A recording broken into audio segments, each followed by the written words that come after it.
দুইটি কথা আপনাদের সামনে বলা, পরস্পর আলোচনা পর্যালোচনা করার সুযোগ, আমাদেরকে পরিবেশ, আমাদেরকে যোগ্যতা তৌফিক দান করছেন। সে মহান মালিকের দরবারে সকলের অন্তরের গভীর থেকে শুকরিয়া আদায় করি বলে আলহামদুলিল্লাহ। মাসের পরিচয়, রোজার পরিচয়, রমজানের কিছু সংক্ষিপ্ত বৈশিষ্ট্য নিয়ে এরই ধারাবাহিকতায় পূর্বের আয়াতটি আপনাদের সামনে তেলাওয়াত করেছি। এই আয়াতকে কেন্দ্র করে রমজানের রোজার সংক্ষিপ্ত বিশ্লেষণ এবং কিছু ফজিলত এবং রোজা আমাদেরকে কি শিক্ষা দেয় সেই তিনটি বিষয় আপনাদের সামনে সংক্ষিপ্ত আকারে কথা বলার চেষ্টা করবো ইনশাআল্লাহ। তিনটি বিষয়ের উক্ত আয়াত আছে। আল্লাহ তাআলা বলতেছেন, ইয়া আইয়ুহাল্লাযীনা আমানু কুতিবা আলাইকুমুস সিয়াম কামা কুতিবা আলাল্লাযীনা মিন ক্বাবলিকুম লাআল্লাকুম তাত্তাকুন। আল্লাহ তাআলা এখানে রমজানের 12 মাসের ভিতরে যে মাহে রমজান আমাদের সামনে আসছে, আর এই রমজানে যে আল্লাহ রোজা ফরজ করেছেন সেই রোজা ফরজের কথা আয়াতে আল্লাহ তাআলা বলেছেন।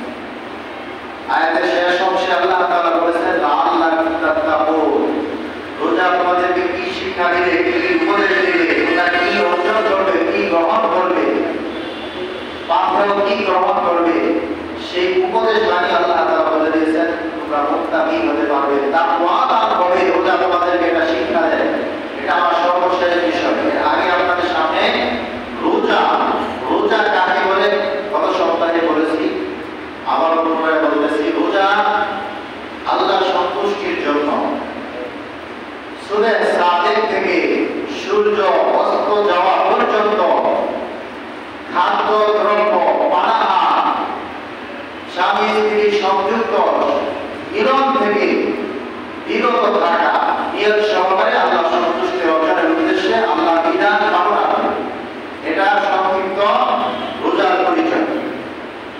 এখন আসেন আমরা যে রোজাটা রাখি, রোজাটা আমাদের প্রত্যেকের দেহের যাকাত। গত সপ্তাহে বলেছিলাম আমাদের সম্পদের যাকাত দিয়ে আমরা সম্পদকে পরিশুদ্ধ করি, পবিত্র করি। তদ্রূপ আল্লাহ আমাদের এই দেহকে দীর্ঘ 11টি মাস আমরা আল্লাহর হালাল রিজিক ভক্ষণ করেছি, খেয়েছি। বিভিন্ন গুনাহ, বিভিন্ন অপরাধ, অনিয়ম, অন্যায় করে দেহকে আমরা গুনাহে সংযুক্ত করেছি, গুনাহে জর্জরিত করেছি। এই গুনাহ থেকে পরিত্রাণের একটি সুযোগ, বিশেষ অফার মাস হচ্ছে রমজান মাস। এই রমজানের রোজা দেহের যাকাত, সম্পদের যাকাত দিয়ে সম্পদ যেমন পরিশুদ্ধ করা হয়, পবিত্র করা হয়, তদ্রূপ আমার আপনার এই শারীরিক বডি, এই দেহ রোজা রাখার মাধ্যমে আমার আপনার এই দেহকে পবিত্র করা, পরিশুদ্ধ করা হয়। এজন্য রোজা হচ্ছে দেহের যাকাত, শরীরের যাকাত। এই রোজাটা আমরা কিভাবে করি?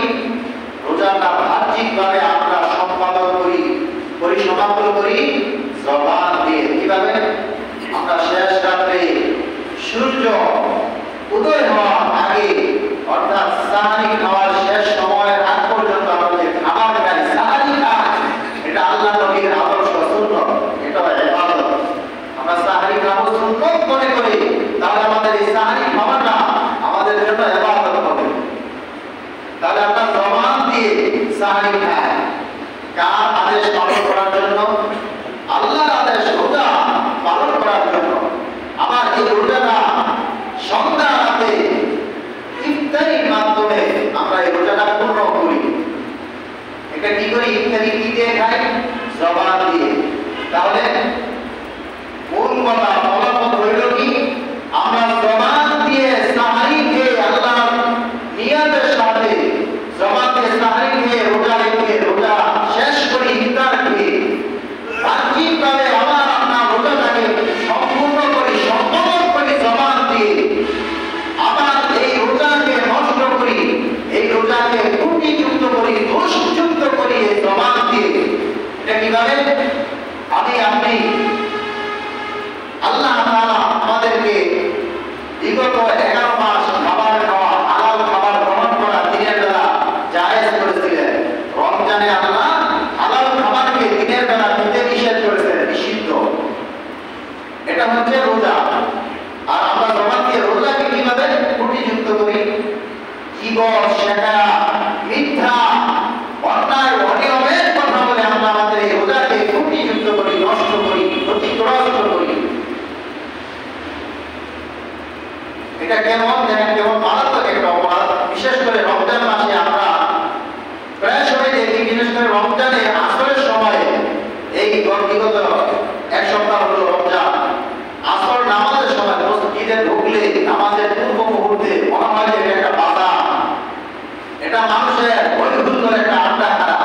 অথচ মাহে রমজান হচ্ছে ইবাদতের মাস, ফজিলতের মাস।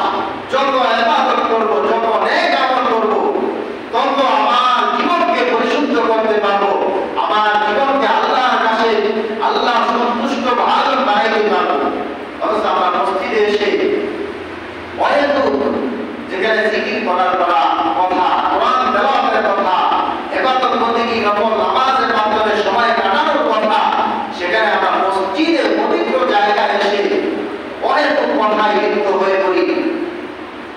অহেতুক কথা, অমুকের বিপদ, অমুকের আলোচনা, অমুক বাড়ির এই ঘটনা, এগুলো ছাড়া তার কোনো আলোচনা মসজিদে এইভাবে বৈগুল্য করে করার কথা আমার মনে হয় না।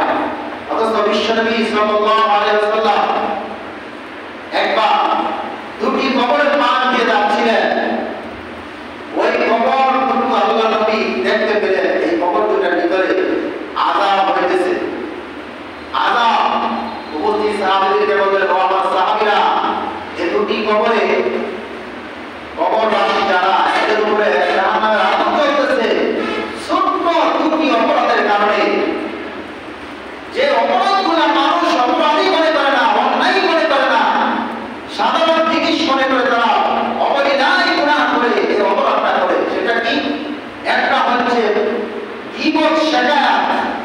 একটা কবরে আগুন জ্বলতেছে জাহান্নামে, গীবত শিকায়াত করতো সে, মানুষের পর নিন্দা করতো, মানুষের অপচয়ে দোষ বর্ণনা করতো, যেটাকে আমরা বাংলায় বলি গীবত করা।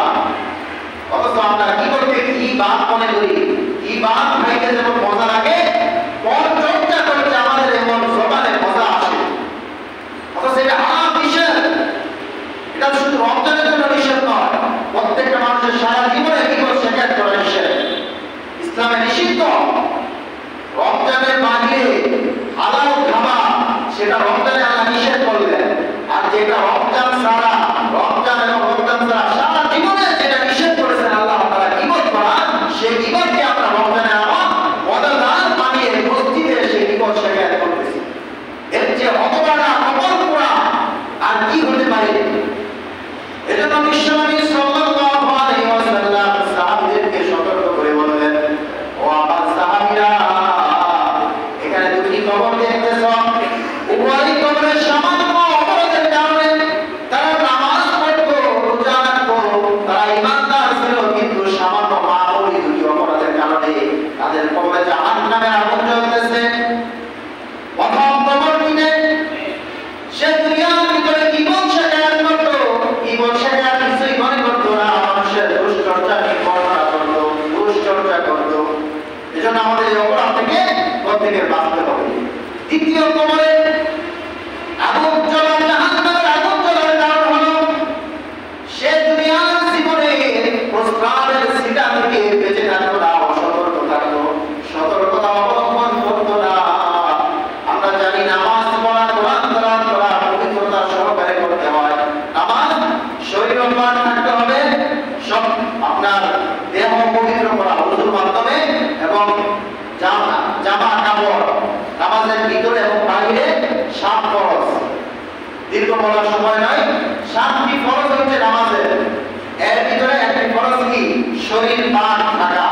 তাহলে যদি প্রস্রাবের ছিটা আমার শরীরে থাকে, তাহলে আমার শরীর পাক থাকলো না, নাপাক হয়ে গেল, নাপাক হয়ে গেল। তো দ্বিতীয় কবরবাসীর উপরে জাহান্নামের আগুন জ্বলতেছে। সে দুনিয়ার জীবনে নামাজ পড়া সহজেই করতো, কিন্তু পবিত্রতার প্রস্রাবের ছিটা তার শরীরে থাকতো, বিশেষ করে রাখাল যারা, গরু চড়াই যারা, পশু পাখি যারা পালে, যে যা প্রস্রাব পায়খানা লাগলে নামাজ হয়, এই ধরনের মানুষ প্রস্রাব থেকে বেঁচে থাকতে পারে কম, সতর্কতা অবলম্বন করা হয় কম। তো ওই সাহাবী, ওই ব্যক্তি কবরে আগুন জ্বলতেছে প্রস্রাবের ছিটা থেকে বেঁচে না থাকার কারণে। তাহলে দুইটা অপরাধ, দুইটা কবরে আগুন জ্বলতেছিল। একটা হচ্ছে জীবন শেখাকারীর জাহান কবরে আযাব চলতেছে, আরেকটি প্রস্রাবের ছিটা থেকে অপবিত্রতা থাকা অবস্থায় নামাজ পড়ার কারণে, ইবাদত করার কারণে তার ইবাদত কবুল হয় না, এজন্য কবরে যে তার আগুন জ্বলতেছে, জাহান্নামের আগুন। এই দুটো অপরাধ থেকে আমাদের বাঁচতে হবে। অথচ মায়ের রমজান উপলক্ষে নতুন পুরাতন মুসল্লি একসাথে মসজিদে ঢোকে, রমজানেরই কিছু মুসল্লি আছে, এদেরকে তিরস্কার করতেছি না। আমার আপনার জীবন পরিশুদ্ধ করতে হবে। আমার আপনার ইমানের খোরাক হচ্ছে ইবাদত, নামাজ, রোজা, হজ, যাকাত। এই আমল না করলে আমার ইমান থাকবে না, ইমান অটোমেটিক আমার আপনার দেহের খোরাক না খাইলে যেমন দেহ ঠিক না, দেহ অসুস্থ হয়ে মরে যায়। আমার আপনার ইমান এনেছি, এই ইমানের খোরাক হচ্ছে আমল, ইবাদত। এই ইবাদত যদি আমি পরিশুদ্ধ অবস্থায়, পবিত্র অবস্থায়, সঠিক নিয়মে না করি, তাহলে আমার ইমান মরে যাবে। শুধু রমজানে নামাজ পড়বো আর 11 মাস নামাজ পড়বো না, এই নামাজ আমার আপনাকে মুক্তি দিতে পারবে না। এই নামাজ আমার আপনার ইমানকে রক্ষা করতে পারবে না। আমার আপনার ইমান ধ্বংস হয়ে যাবে, হারিয়ে যাবে, মৃত্যুবরণ করবে। দেহ যেমন মরে যায়, খাদ্য না খেয়ে। সংকটে দুর্ভিক্ষে মানুষ মরে না। বিশ্বের অনেক দেশে এরকমই, ফিলিস্তিনে বর্তমানে যুদ্ধ প্রবলিত অবস্থায় অনেক শিশুরা খাদ্যের অভাবে মারা যাচ্ছে। তদ্রূপ আমার আপনার ইমানের খোরাক আমল যদি আমি ঠিকভাবে না করতে পারি, আমার আপনার এই ইমান নষ্ট হয়ে যাবে, মরে যাবে। এই ইমানকে টিকে রাখার জন্য সঠিকভাবে প্রতিদিন 5 ওয়াক্ত নামাজ পড়তে হবে। শুধু রমজানে নামাজ পড়বো, এজন্যই বলতেছিলাম নতুন পুরাতন মুসল্লি একসাথে মসজিদে এসে হই হুল্লোড় পরিবেশ তৈরি করে দেয়।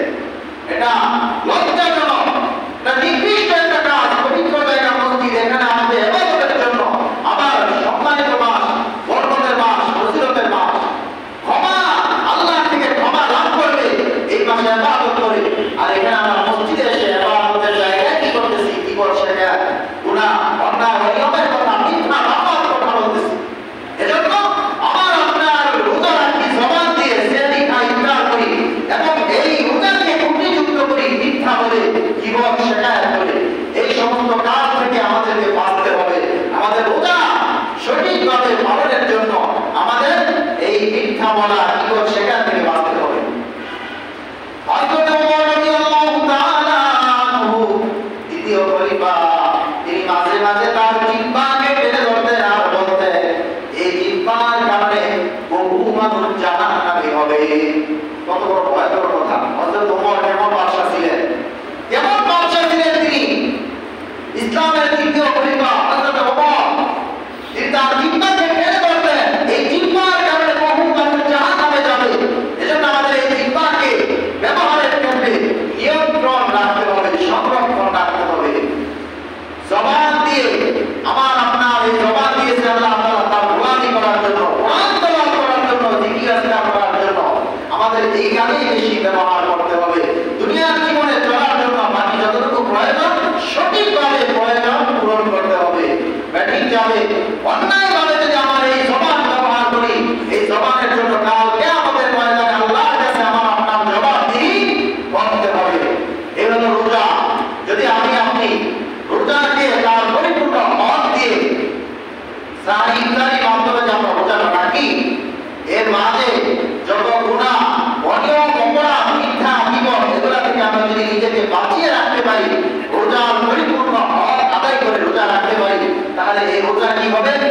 বিশ্বনবী সাল্লাল্লাহু আলাইহি ওয়াসাল্লাম বলে, কালকে আমাদের ময়দানে রোজাদারের রোজা আল্লাহর কাছে তার জন্য মাগফিরাতের সুপারিশ করবে।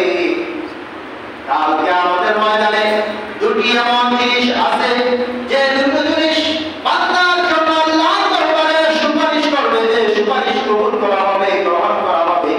তা হচ্ছে কোরআন আর রোজা। এই রমজান হচ্ছে কোরআন অবতীর্ণ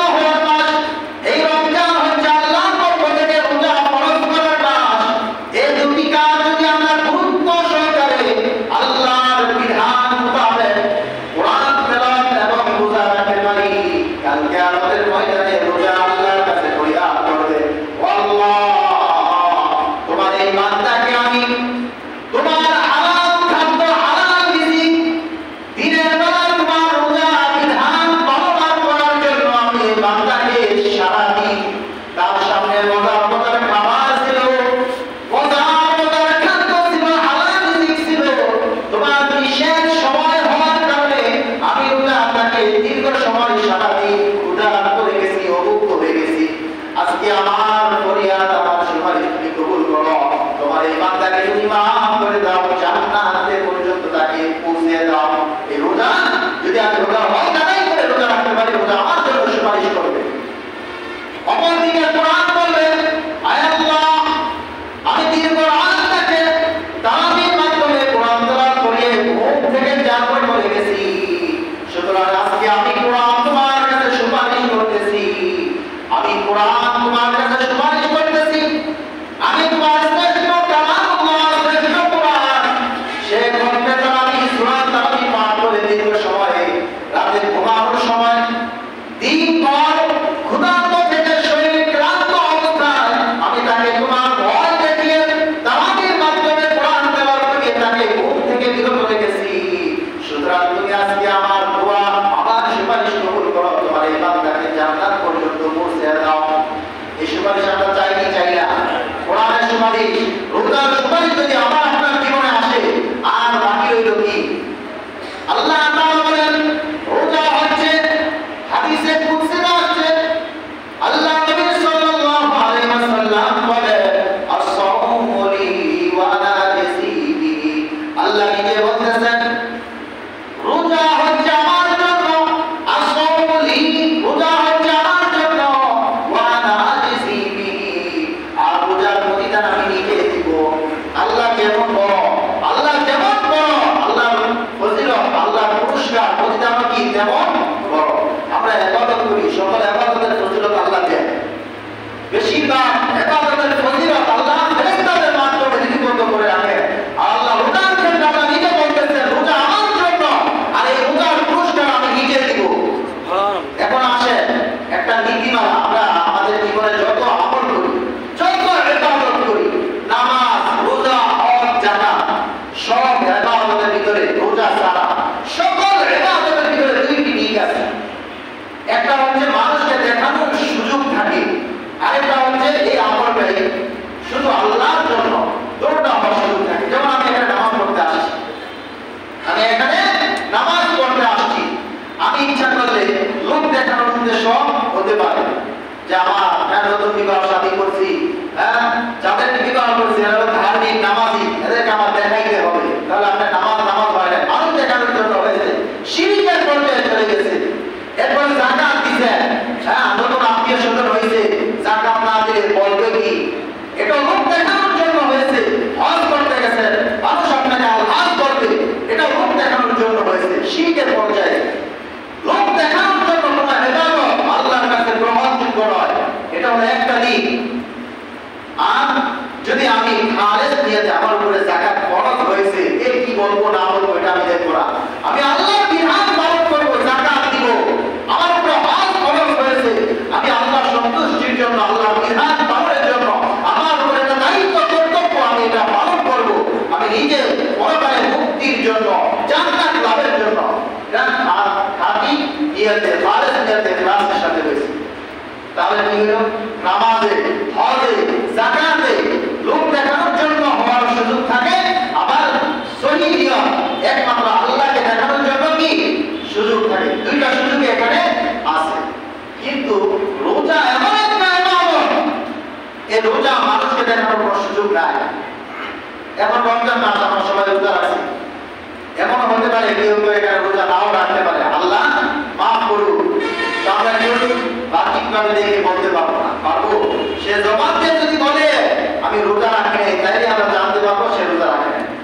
তাহলে রোজা হচ্ছে এমন একটা ইবাদত, যে রোজার ভিতরে লৌকিকতার কোনো সুযোগ নাই, মানুষকে দেখানোর জন্য ইবাদত করার কোনো সুযোগ নাই। রোজা হয় একমাত্র আল্লাহর জন্য। এজন্য আল্লাহ বলতেছেন, আস-সাওমু লি ওয়া আনা আজজি বিহি, রোজা আমার জন্য, আর রোজার প্রতিদান পুরস্কার আমি নিজে দিব। এখানে সবার সামনে খেতে পারবো না, ঘরের আড়ালে, মানুষের রূপ চোখের আড়ালে আমরা ইবরিতে একাকি যদি কিছু খেয়ে ফেলি, কেউ দেখবে? আর যদি সে খেয়ে ফেলে তাকে রোজাদার বলা হবে? নদীতে গোসল করতে গিয়েছে, ডুব দিয়ে একদম পানি খেয়ে ফেলেছে, তাহলে কেউ দেখবে? আল্লাহ ছাড়া কেউ দেখবে না, কিন্তু দেখবেন কি? আল্লাহ দেখবেন। এই ভয় রোজাদারের ভিতরে আছে না? এজন্য রোজা সবচেয়ে প্রধান শিক্ষা হচ্ছে রোজা তাকওয়া শিক্ষা দেয়, আল্লাহর ভয় শিক্ষা দেয়। আপনি নদীর পাড়ে একাকি গোসল করার সময় একটু পানি খেলে আপনি নিজেকে বলবেন আপনি রোজা রাখেন, রোজা ভেঙে গেছে, ঠিক না? এজন্য রোজা শব্দটা একমাত্র আল্লাহর জন্য, কোন মানুষকে দেখানোর সুযোগ এই ইবাদতে নাই। এজন্য আল্লাহ বলছেন রোজা আমার জন্য, আমি যেমন মহান, আমি যেমন সকল মানুষের সকল জিনিসের ক্ষমতার অধিকারী, সব কিছুর মালিক যেহেতু আমি, আমার পুরস্কারটাও হবে তেমন। এজন্যই বলা হয়েছে রোজাদারদের জন্য স্পেশালি একটা গেট থাকবে জান্নাতে, সেই গেট দিয়ে শুধু রোজাদাররাই প্রবেশ করবে। বলে সুবহানাল্লাহ।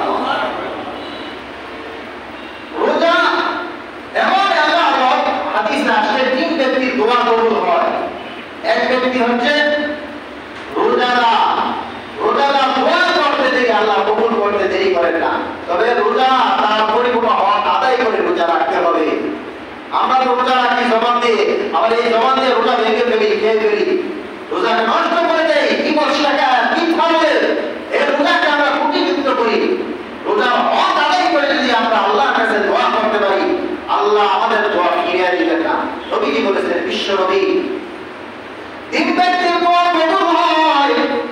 এক হচ্ছে রোজাদারের দোয়া কবুল হয়, দ্বিতীয় হচ্ছে ন্যায় পরায়ণ বাদশা দোয়া করলে আল্লাহ দোয়া কবুল করেন, তৃতীয় হচ্ছে আপনার মজলুম ব্যক্তির দোয়া আল্লাহ তাআলা কবুল করেন। এজন্য মজলুমের বদয়া থেকে সব সময় আমরা বেঁচে থাকার চেষ্টা করব।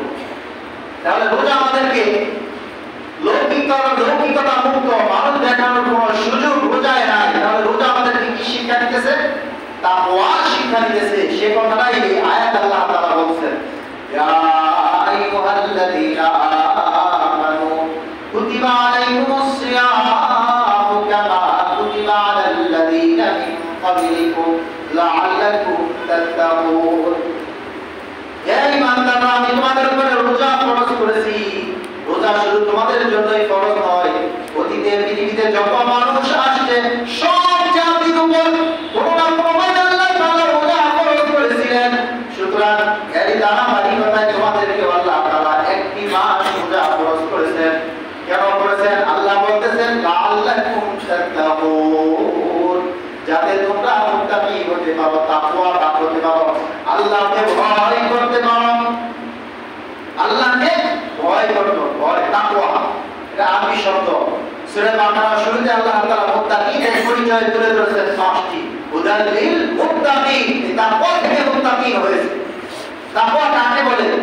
আল্লাহকে হাজির নাজির জানা, আল্লাহকে ভয় করা। পৃথিবীর সব চোখের আড়ালে হলেও আল্লাহর চোখের আড়াল থেকে আমরা আড়াল হতে পারবো না। সর্ব অবস্থা একাকী লোক সব সমাগমে সব জায়গায় কে দেখেন আমাদেরকে? আল্লাহ দেখে। এই ভয় দিলের ভিতরে তৈরি করা, এটাকে বলা হয় তাকওয়া। তাকওয়া কোন জিনিস? তাকওয়ার পরিভাষা বলা হয়েছে, শাব্দিক অর্থ তো আল্লাহকে ভয় করা, আল্লাহকে ভয় করা। পরিভাষায় তাকওয়া বলা হয় গুনাহের পথ ছেড়ে আল্লাহর পথে চলা। বা এইভাবে বলা হয়, যেই কাজ করলে আল্লাহর সাথে বান্দার দূরত্ব তৈরি হবে, ওই কাজ থেকে বিরত থাকা, ওই নিষিদ্ধ কাজকে পরিত্যাগ করা, পরিহার করা, এটাকে বলা হয় তাকওয়া। তাকওয়া, আল্লাহর ভয় আমার আপনার দিলে যখন তৈরি হবে, তখন আমরা অন্যায় অনিয়মের পথে যেতে পারবো না। কারণ সমাজের ভিতরে যখন আইন কানুন থাকে, নিয়ম থাকে, প্রশাসন থাকে, তখন আমাদের আতঙ্ক বা ভয়টা ওই পর্যন্ত থাকে যতক্ষণ এই আইনে পড়লে প্রশাসনের শাস্তি খাবো, হ্যাঁ প্রশাসন আমাকে এইভাবে কারাগারে নিবে, এটা করবে সেটা করবে। যখন এই প্রশাসন না থাকবে, ওই আইন আছে কিন্তু প্রশাসন নাই, তখন আমাদের ওই আইনের কোনো ভয় থাকবে না, ঠিক না? যতক্ষণ শান্তি আছে ততক্ষণ ওই আইন আছে, যতক্ষণ শান্তি শেষ ওই আইনও কেউ মূল্যায়ন করে না।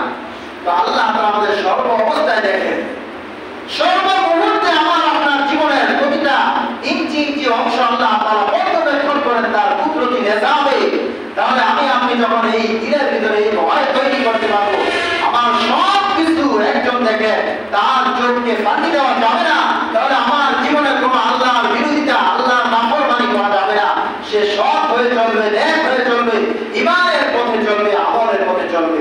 এজন্য বলা হয়েছে রাখাল থেকে বাদশা পর্যন্ত যদি তাকওয়া তার জীবনে থাকে, তাহলে সে একজন আল্লাহ ওয়ালা হয়ে যাবে, সে জান্নাতে যাওয়ার উপযুক্ততা গ্রহণ করবে।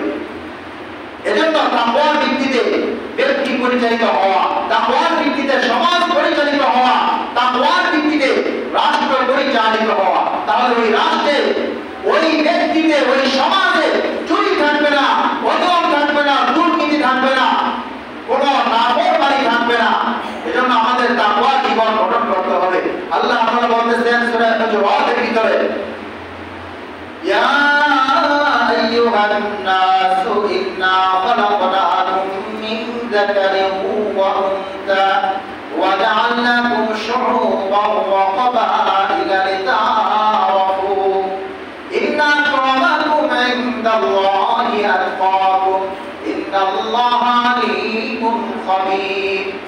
আল্লাহ তাআলা বলতেছেন, এই পৃথিবীর ভিতরে যত লেভেলের, যত ধরনের মানুষ আছে, ইয়া আইয়ুহান নাস, হে লোক সকল, ইন্না খালাকনাকুম মিন যাকারিন ওয়া উনসা, নিশ্চয় আমি তোমাদেরকে এক পুরুষ এবং এক নারী থেকে সৃষ্টি করেছি। এক পুরুষ আর এক নারী বলতে বাবা আদম আর হাওয়া আলাইহিস সালাম, দুইজন থেকে পৃথিবীর মানব, এই মানবের সূত্রপাত, এবং এই পৃথিবীতে যত মানুষ আছে সবাই আদম আলাইহিস সালাম এবং হাওয়া আলাইহিস সালামের সন্তান।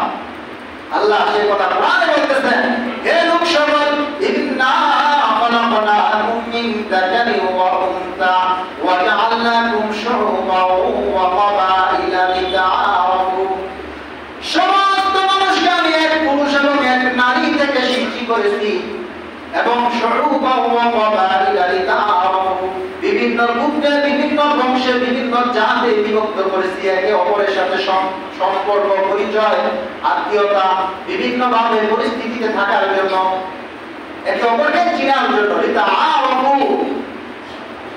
এই সমস্ত মানুষ, এদের ধরন আল্লাহ বললেন, রাজা প্রজা, ধনী গরিব, লম্বা খাটো, সুন্দর কালো, যে দেশের হোক, যে বর্ণের হোক, যে ভাষার হোক, এদের সবার ভিতরে আল্লাহ তাআলা সম্মান, মর্যাদা, বাটখারা তৈরি করে দিয়েছেন। বলেছেন, ইন্না আক্রামাকুম ইনদাল্লাহি আতকাকুম, এই প্রভেদ, ভেদাভেদ, এর ভিতরে কোন মানুষের শ্রেষ্ঠত্ব নির্ণয় হবে না, বরং শ্রেষ্ঠত্ব নির্ণয় হবে আমি আল্লাহর কাছে। আমি মালিক তোমাদেরকে সৃষ্টি করেছি, আমার কাছে প্রভেদ, সম্মান নির্ণয় হবে তাকওয়ার ভিত্তিতে।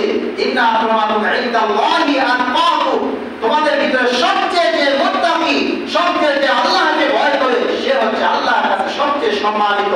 চাই সে সবচেয়ে ফকির হোক, চাই সে যতই খাটো হোক, যত কুৎসিত হোক, কালো হোক, যত আপনার অসুস্থ হোক, কিন্তু তার ভিতরে আল্লাহর ভয় আছে, তাকওয়া আছে, তাহলে সেই আল্লাহর কাছে সবচেয়ে বেশি সম্মানিত, সবচেয়ে বেশি মর্যাদাপূর্ণ। এটাই ইসলামের বাটখারা, মানদণ্ড, যে একজন মানুষ সম্মানিত হওয়ার জন্য, আল্লাহর কাছে সম্মানিত হওয়ার জন্য তাকওয়ার মেডিসিন থাকতে হবে। আমার আপনার জীবনে, আমার আপনার অন্তরে যদি আল্লাহর ভয় থাকে, আল্লাহর ভয় নামক এই তাকওয়ার মেডিসিন দিয়ে যদি আমি আমার নামাজ পড়ি, রোজা রাখি, হজ করি, তাহলে সব ইবাদত আল্লাহর কাছে গ্রহণযোগ্য হবে। আর যদি তাকওয়াবিহীন আমি নামাজ পড়তে পড়তে কপালের চামড়া তুলে ফেলি, তারপর তাকওয়া নাই, আল্লাহর ভয় নাই, তাহলে এই নামাজ আল্লাহর কিচ্ছু আসে যায় না, আল্লাহর এই নামাজের কোনো প্রয়োজনই নেই। এজন্য মুত্তাকিনদের সিফাত সূরা বাকারার ভিতরে বলেছেন, হুদাল লিল মুত্তাকিন আল্লাযীনা ইউমিনুনা বিল গায়বি ওয়া ইউকিমুনাস সালাহ। যাই সময় কম, তো মুত্তাকি, তাকওয়া হচ্ছে আল্লাহর ভয় অন্তরের ভিতরে লালন করা, সর্ব অবস্থায় আল্লাহ আমাকে দেখে, আল্লাহর ভয় দিলের ভিতরে পরিপূর্ণভাবে বন্ধন করা, তৈরি করা, প্রস্তুত করে রাখা।